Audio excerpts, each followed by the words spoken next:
The sealed book.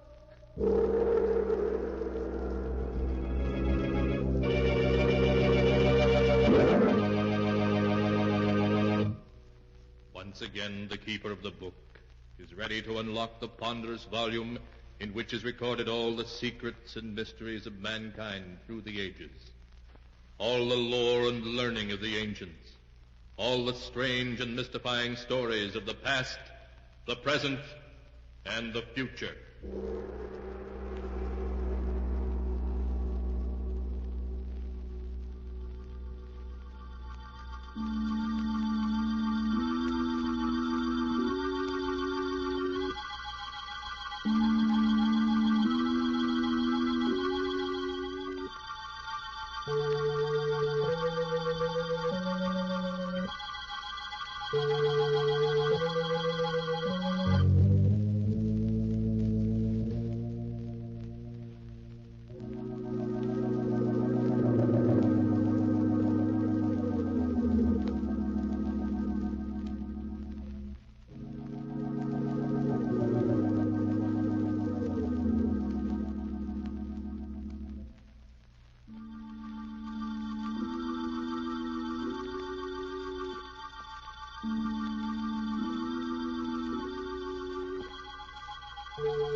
Keeper of the book, what tale will you tell us this time?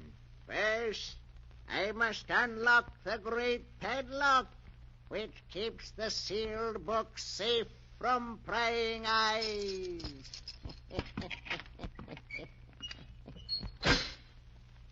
Now, what story shall I tell you?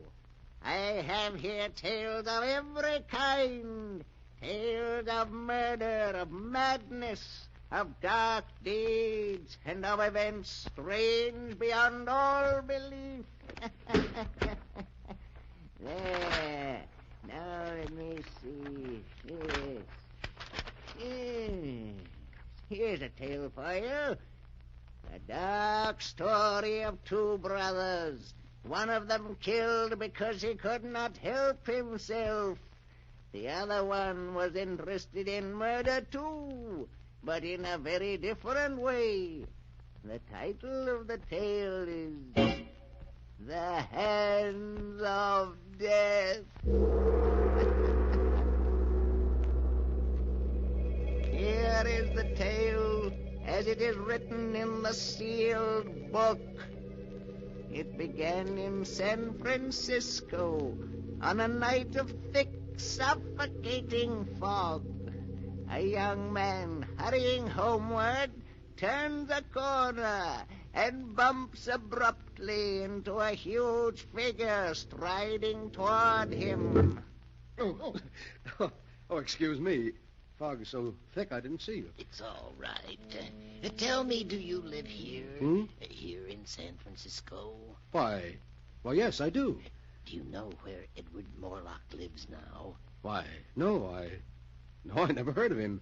Now, if you'll excuse me... Wait. But I've really got to get home. I just want a light from your cigarette. Oh, of course. Here, I'll hold it for you. Just hold it like that. What is it? What's the matter? Nothing. It's nothing. It's my hands, isn't it? They frightened you. No, it's nothing. My hands, they disgusted you. No, of course not. They frightened you because they're not like other people's hands. No, let go of me.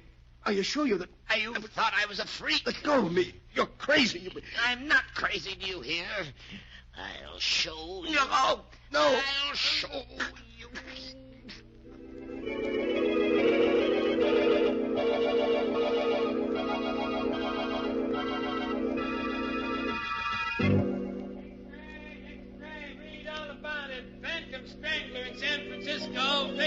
building man,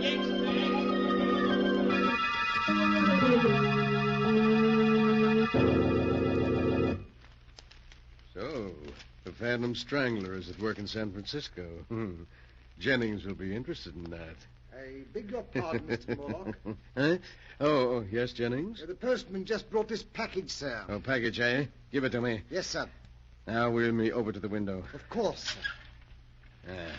This is close enough, Jennings. This package, I suppose you noticed it came from my agent in New York? Yes, sir, I did. Then perhaps you can guess what's in it. Hey, Jennings? No, sir, but I have no doubt it's another nice addition to your collection of objects having to do with famous murders, sir. Yes, indeed. A nice addition. But speaking of murders, have you seen this morning's San Francisco paper yet? No, sir. Well, look at these headlines. Read them out loud. Playboy murdered in fog. Phantom Strangler breaks victim's neck. Then he's back. Your brother Kane is back. Yes, back in San Francisco, looking for me. And he'll keep looking for you. And if he finds you, he'll kill you. Yes, he's dedicated his life to that purpose. And all because he feels I cheated him out of his share of the money our father left us. Oh, it's a great pity. Yes, sir. Of course, we know the truth. Quite so. As you say, we know the truth. However, I hardly think Kane will find me here. No, sir. So we'll forget about him. Jennings, tomorrow afternoon, a neighbor's dropping in for tea. A neighbor, sir? Yes, Inspector Tennant, the head of the local police force. He's coming to view my little collection. Of course, sir. He may bring a friend with him. So have plenty of everything? Yes, sir. Well, that's all. What are you waiting for? Excuse me, sir. I wanted to speak to you about this check you gave me yesterday for my month's salary. Well, what about it? It's for the usual 500, isn't it? Yes, sir, but you see, Mr. Morlock, I've been thinking in these times I ought to have more. More? Just how much do you consider your services worth, Jennings? Shall we say 1,000 a month? 1,000 a month? It's quite reasonable, I think. After all, if I were to tell the authorities all I know about your father's will, and how it happened that the entire fortune came to you and none to Kane... Never mind, Jennings. I'll make out another check. Thank you, sir. But be careful you don't drive me too far, or you may regret it. Oh, I think I'll be safe enough, Mr. Morlock. After all, confined to that wheelchair as you are, you need me. That's enough. You'll get your check later. Yes, sir. Very good, Mr. Morlock. So you're getting greedy, are you, Jennings? I must find some way to discourage you. Yes, some way to discourage you.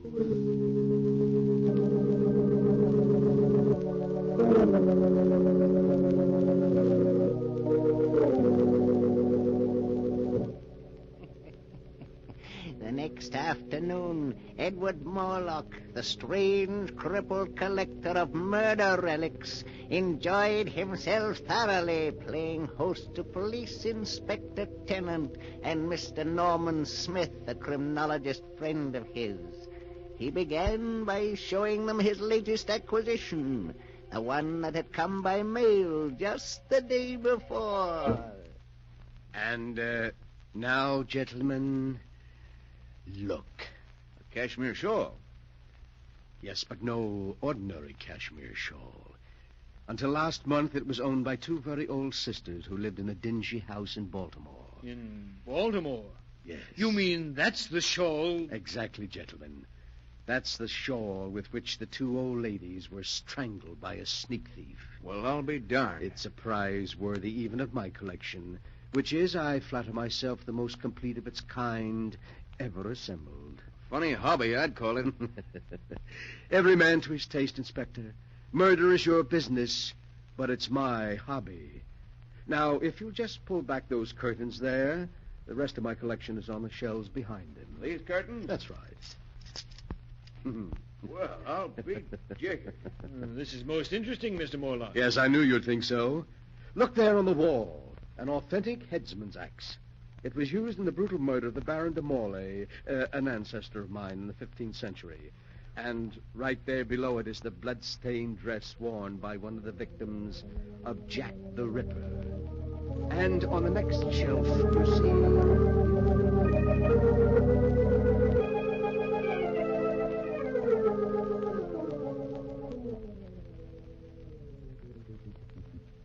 And so there, gentlemen, you have the highlights of my collection.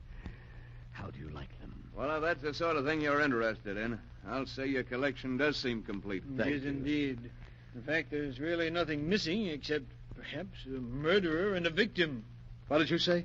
That the only thing missing from your collection is a murderer and a victim. A most interesting thought, Mr. Smith. And after all, why not? Why not what? Oh, excuse me, Inspector. I was just thinking out loud. Oh. Well, I'm afraid we got to go now, Moloch. Eh, Smith? Yes, you're right, Inspector. It's been a great pleasure having you, gentlemen. And I do hope you'll call again.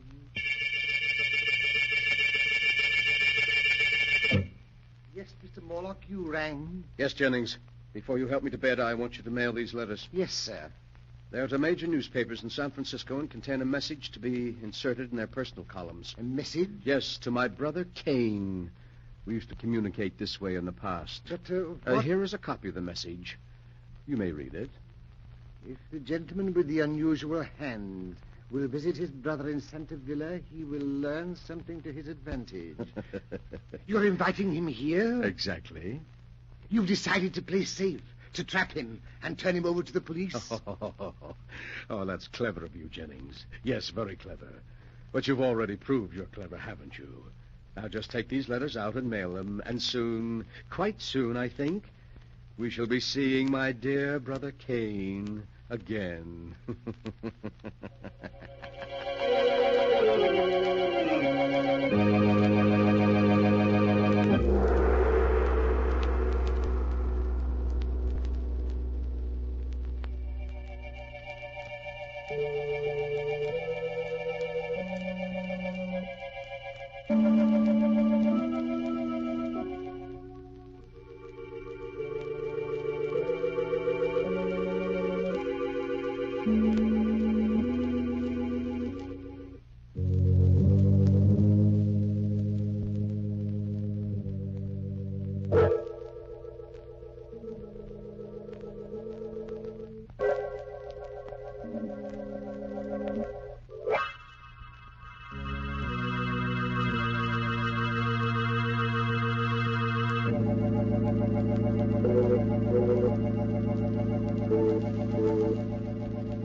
And now for the rest of my story, the Hands of Death, as it is written in the sealed book. After Edward Morlock had put into effect his plan to bring his brother Kane to him, he sat in his wheelchair and waited, seeming much amused at some secret thought of his own. One day passed, then two, then three, and then the newspapers carried strange new headlines. Extra, read all about it. Phantom Strangler in Los Angeles. Extra, read all about it. So Brother Kane was in Los Angeles last night, Jennings. He's getting closer. I shouldn't be surprised if he arrived here tonight. I don't like it. Oh, nonsense, Jennings. You know you've got nothing to fear from Kane. Unless, of course, you're so careless as to make some remark about his hands. I know, but he intends to kill you. I think I'll be able to control him. I want you to bring me a glass of milk.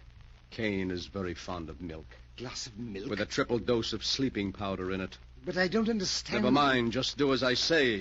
What's that? I imagine that's Kane now. Kane? Here, already? Quick.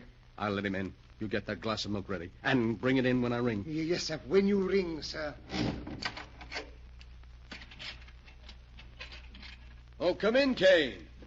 I've unlocked the window. Yes, I'll come in, Edward. Now that I've found you at last. Well, I'd hardly say you found me, Kane. I sent for you. It's the same thing. Now I'm where I can put my hands around your throat at last.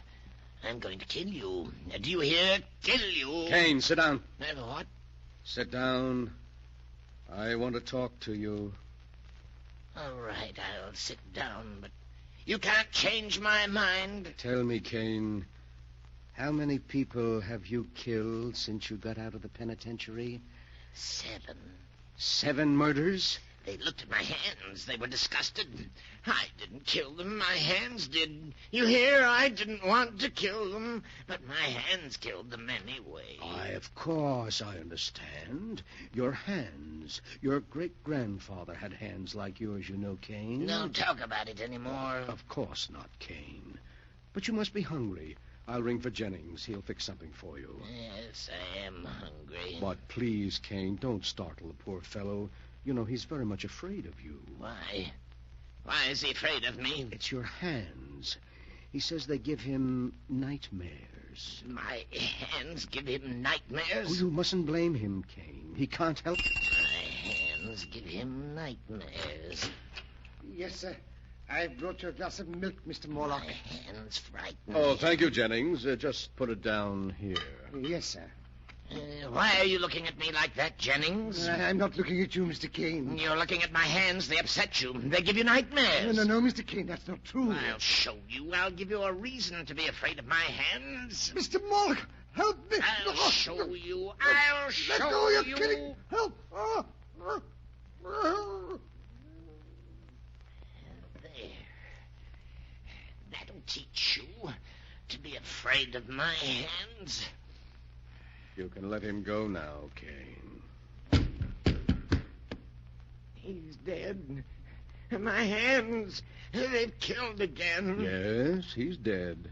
Oh, you've been very wicked, Kane. I didn't want to kill him. My hands did it. My hands, you hear? You must be quiet now, Kane. You must rest. I didn't want to kill him. Here, drink this milk. Then lie down and rest for a while. We'll talk some more in the morning. All right. I'll drink it. I'll take care of everything. That's right, Kane. Lie back and sleep. Sleep soundly.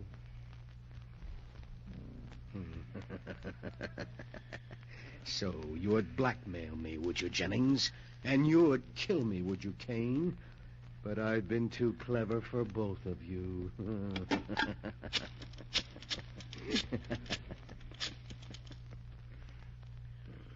Hello. Hello, police headquarters.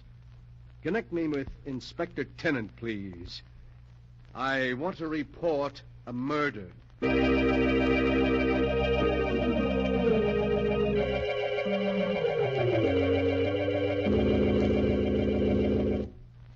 And so, there you are, Inspector. Kane was in the penitentiary for assault with intent to kill. Apparently, he escaped since then. He's been seeking for me, meaning to kill me. Good heavens, Morlock.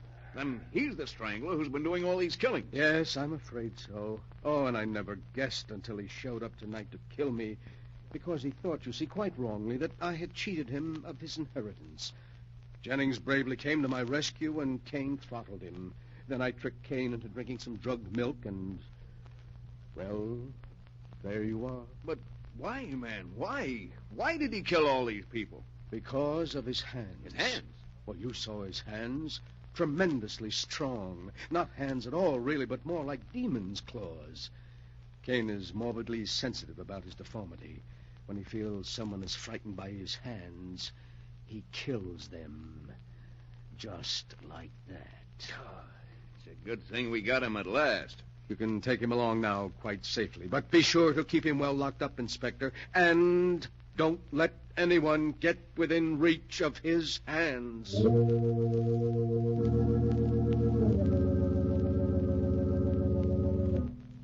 A few weeks later, Cain Morlock entered the lethal chamber of the state penitentiary.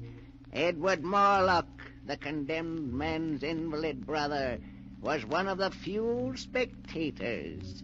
Cain Morlock, with his last breath, cursed his brother and swore that someday he would be avenged. Then he died. The following day, Inspector Tennant and his friend Norman Smith paid Edward Morlock another visit. Oh, good evening, Inspector and Mr. Smith. It's very kind of you to stop by tonight. We dropped in to see how you were making out, Mr. Morlock. Thought maybe, what with your trip yesterday and the shock, that perhaps... Oh, no. I'm quite all right, thank you. What must be, must be. You see, I'm a philosopher. You have somebody looking after you? Yes, Philippe, a Filipino boy, is taking poor Jennings' place. Oh, and, gentlemen, that reminds me. I have something here that will interest you. Mm-hmm. Something that'll interest us? Yes, here on the table beside me. This jar. Oh, a burial urn, isn't it, Mr. Morlock? Exactly. And in this burial urn are the ashes of poor murdered Jennings. Jennings' ashes? Yes. You mean you're going to keep them with you? But of course, gentlemen. I was very fond of Jennings, very fond. What more fitting than that I should keep his ashes to remind me of his years of faithful service? Besides... well, I can always look upon them as part of my little collection. Your collection? Yes, Inspector. It was Mr. Smith here who pointed out that, complete as it was, it lacked both a murderer and his victim. Well, here are the ashes of the victim. Great heavens. That's rather a unique item, Mr. Morlock. Yes, indeed, an item any collector would be proud of. But the really choice addition to my collection is here in this box, which just arrived. Would you care to look at it, gentlemen? What in the Oh, world? now you needn't guess. I'll lift the lid and, see. Merciful heavens. A pair of hands. The hands of your brother Cain. Exactly. I can't believe it. But what is so strange about it, gentlemen? There are the ashes of a murder victim. Here are the unique and terrible hands that throttled him. Where in all the world will you find a collector who can boast such items as these? You must be mad. Morlock, did you plan all this from beginning to end? Plan it, Mr. Smith. But how could I? You're quite mad. We could never prove it. You could prove nothing. Nothing. Inspector, I think we'd better go. Yes. Come on, let's get out of here before I do something I'd regret. Call again any time, gentlemen. Easily upset, weren't they, Cain? Upset by your hands. Your great, strong hands that are going to become the prize items of my little collection. The distorted hands of a murderer. Ooh, how cold they are. And yet I can almost feel the murderous strength in them still.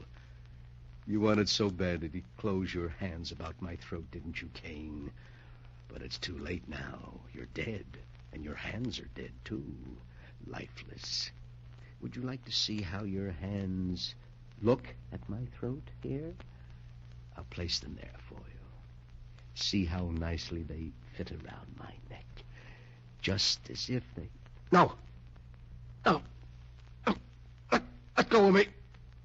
Your hands! They're choking me! I can't breathe! Morlock, what is it? Where are you? Inspector, look. They're on the floor. Good Lord. It's Morlock. And... No, it can't be. His brother's hands are clutched around his throat. They've strangled him.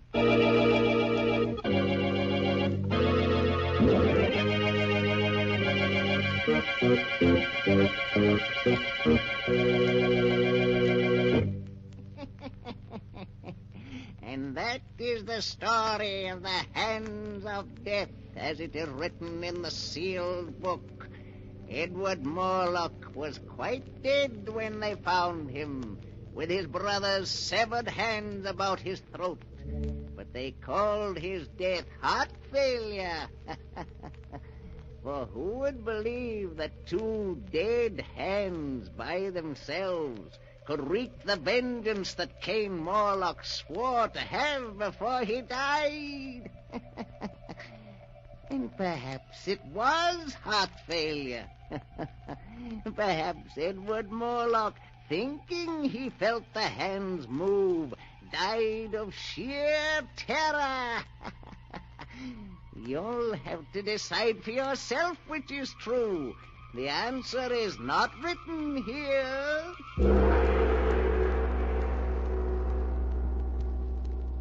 But the sound of the great gong tells me I must lock the book once again. One moment, Keeper of the Book.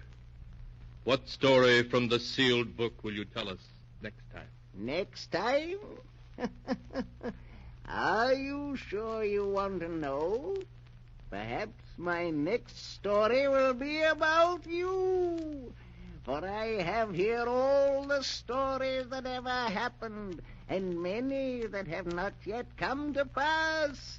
But I'll find one for you in just a moment.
And now, Keeper of the Book, have you found the story that you'll tell us next time? Yes, I found one. It's a story about a man who found the secret of immortality, of life everlasting, and how he tried to use it to make himself master of the earth.